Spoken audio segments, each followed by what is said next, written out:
There is a specific kind of nod that happens in financial conversations. You know the one. Someone says something like, "Oh yeah, I just put it all in a low-cost index fund ETF." And you go, "Yeah, totally, same, absolutely." And then you spend the next 10 minutes quietly wondering if index fund and ETF are the same thing or different things, and whether you just agreed to something that makes no sense. If that has happened to you, this video is for you. And if it has never happened to you and you have always known exactly what all three of these things are, index funds, mutual funds, ETFs, then respect. Genuinely. Close the tab. For everyone else, let's actually go through this. Clearly, in plain English, with real numbers. Because these three terms get thrown around like they are interchangeable, and they are not. But the differences are also not as complicated as the financial industry makes them sound. By the end of this, you will be able to explain all three to someone else, which is the actual test of whether you understand something. I spend way too much time thinking about investing, the gap between how financial concepts get explained and how they actually work, and why so many people avoid getting started. Because the terminology feels like a wall. If you want to finally knock that wall down, subscribe and give this a thumbs up. Let's start at the beginning. Let's start with mutual funds, because mutual funds are the original vehicle that everything else in this conversation is built around. Understanding what a mutual fund actually is makes index funds and ETFs make a lot more sense. A mutual fund is a pool of money. That is really all it is at the most basic level. A bunch of investors put their money together into a single pool, and that pool gets invested across a collection of stocks, bonds, or other assets. When you buy a share of a mutual fund, you are not buying one company's stock. You are buying a small piece of a much larger, diversified portfolio. The idea behind this is sound, and it was genuinely revolutionary when it was first introduced. Most individual investors in the early days of investing could only afford to buy a handful of stocks, which meant their entire investment was concentrated in a small number of companies. And if one of those companies went sideways, they got hurt badly. Mutual funds solved that problem by allowing ordinary people to own tiny pieces of hundreds or even thousands of companies simultaneously. Instant diversification for a relatively small investment. So far, so good. Here is where it gets more complicated. Mutual funds are run by fund managers. Real human beings whose job is to decide what goes into the fund and when. And most traditional mutual funds are what is called actively managed, which means the fund manager is actively trying to pick the stocks that will outperform the market. Buying companies they think are undervalued, selling companies they think are overvalued, constantly adjusting the portfolio in pursuit of better than average returns. This sounds appealing. You are paying a professional to watch the market full-time and make smart decisions with your money, so you do not have to. The problem is that decades of data have shown that most actively managed funds do not beat the market over the long term. Not because the fund managers are bad at their jobs, but because markets are extraordinarily efficient at pricing in available information, and consistently outperforming an efficient market is genuinely difficult. Even for highly paid professionals with research teams and sophisticated tools. And here is the part that makes this really sting. Whether the fund manager beats the market or not, they charge you a fee every year, regardless of performance. That fee is called the expense ratio, and it gets expressed as a percentage of your investment. An actively managed mutual fund might charge 0.5% to 1.5% annually. Some charge even more. Now, 1% might sound like nothing. What is 1% going to do? And the answer is, over 30 years, 1% annually will consume somewhere around 25 to 30% of your total potential returns through compounding. The fee does not compound at 1% of your original investment. It compounds at 1% of your growing investment, which means the better your fund does, the more that fee takes from you in absolute terms. Let me put real numbers on this. If you invest $10,000 and it grows at 7% annually for 30 years with no fees, you end up with roughly $76,000. If that same $10,000 grows at 7%, but you pay a 1% annual fee, so your effective return is 6%, you end up with roughly $57,000. The 1% fee cost you $19,000 over 30 years on a $10,000 investment. That is not a small number. That is nearly twice your original investment evaporated into management fees. This is the context you need to understand index funds, because index funds were invented specifically as a response to this problem. An index fund is a type of mutual fund. It is still a pool of money. It still holds a collection of stocks or bonds. But instead of paying a fund manager to actively pick which stocks to buy and sell, an index fund simply tracks an index. It owns whatever is in the index in the same proportions that the index holds them. The most famous example is the S&P 500 index. The S&P 500 is a list of 500 large American companies. An S&P 500 index fund owns all 500 of those companies, or a very close approximation of them, in the same proportions they appear in the index. When a company gets added to the S&P 500, the fund buys it. When a company gets removed, the fund sells it. The fund does not try to predict which companies will outperform. It just owns all of them. Because there is no active management required, index funds are dramatically cheaper to run, which means they can charge dramatically lower fees. A typical S&P 500 index fund might charge 0.03% to 0.10% annually. Compare that to the 0.5% to 1.5% of an actively managed mutual fund.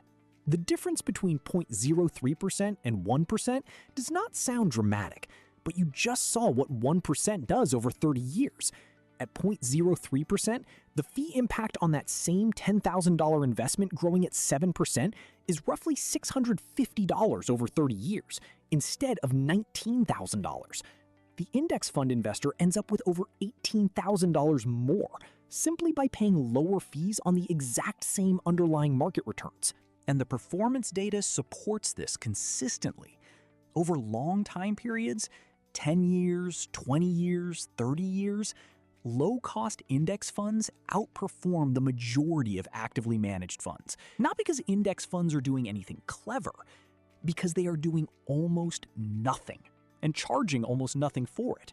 Most of the performance advantage of index funds over active funds is simply the fee difference, compounded over time. This is why index funds became one of the most significant financial innovations of the past 50 years. Not because they are complicated, because they are simple, in a way that turns out to be more effective than complex. Now, let's talk about ETFs, because this is where most people get confused. An ETF stands for Exchange Traded Fund. And here is the thing that will either clarify everything or confuse it further, depending on how you hear it. Most ETFs are index funds.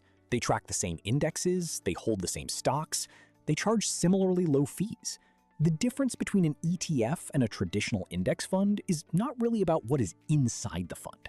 It is about how you buy and sell it. A traditional index mutual fund, the kind offered through companies like Vanguard or Fidelity as a mutual fund, can only be bought and sold once per day, after the market closes.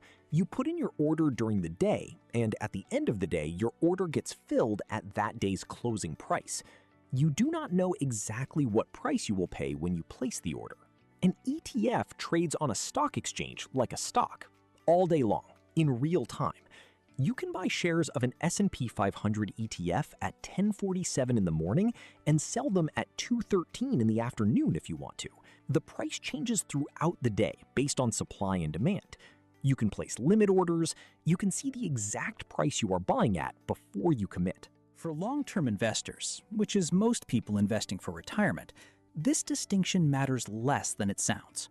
If you're buying an S&P 500 ETF and holding it for 20 years, the fact that you bought it at 10:47 a.m. versus the end-of-day price is essentially irrelevant. The intraday trading flexibility of ETFs is genuinely useful for active traders and institutional investors. For someone investing their retirement savings every month, it is a feature they will probably never actually use. There are two other differences between ETFs and traditional index mutual funds that are worth knowing because they come up in practice. The first is minimum investment. Traditional index mutual funds often have minimum investment requirements, sometimes $1,000, sometimes $3,000, sometimes more to open a position. ETFs can typically be purchased one share at a time.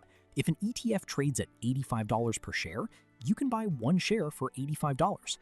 Some brokerages now offer fractional shares of ETFs as well, which reduces this advantage of mutual funds further. The second difference is tax efficiency. ETFs have a structural advantage that makes them slightly more tax efficient than traditional mutual funds in taxable investment accounts. This has to do with how the two types of funds handle investor redemptions when investors want to sell. When investors leave a traditional mutual fund, the fund sometimes has to sell underlying stocks to pay them out, which can trigger capital gains that all remaining investors have to pay taxes on, even if they did not sell anything themselves.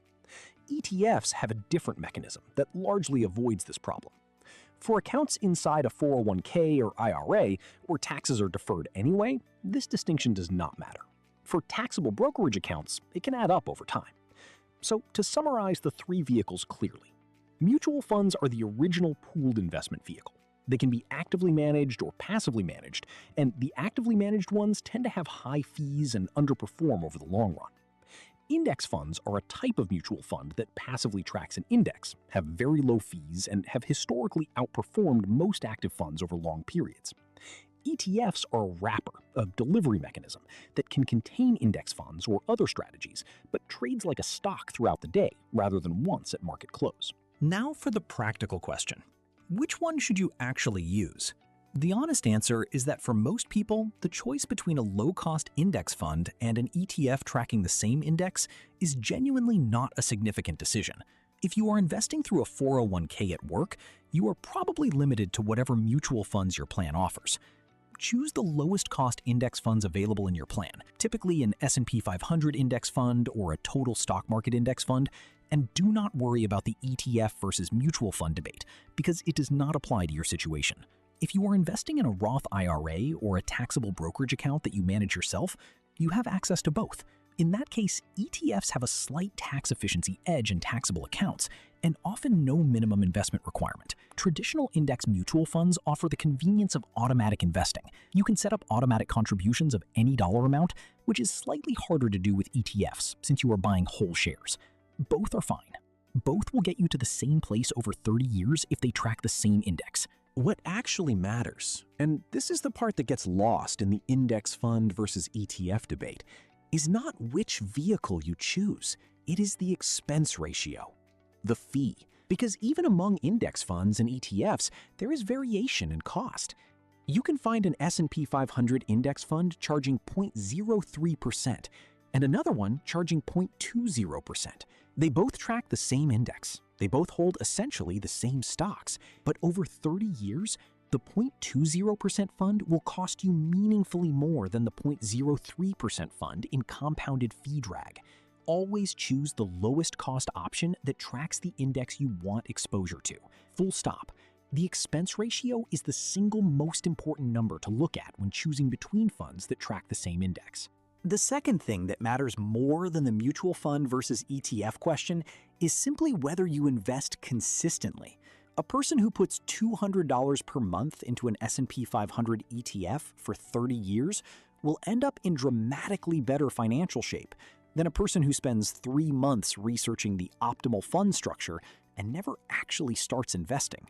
The analysis paralysis that comes from trying to perfectly optimize before starting costs more in missed compound growth than any fund choice ever will. Pick a low-cost index fund or ETF that tracks a broad market index, the S&P 500, the total US stock market, or a global total market fund. Check that the expense ratio is below 0.10%. Set up automatic contributions if you can, and then let the compounding do what it does over the next 20 to 30 years. The person who confidently nods along when someone mentions index fund ETFs at a party, after this video, that is actually going to be you.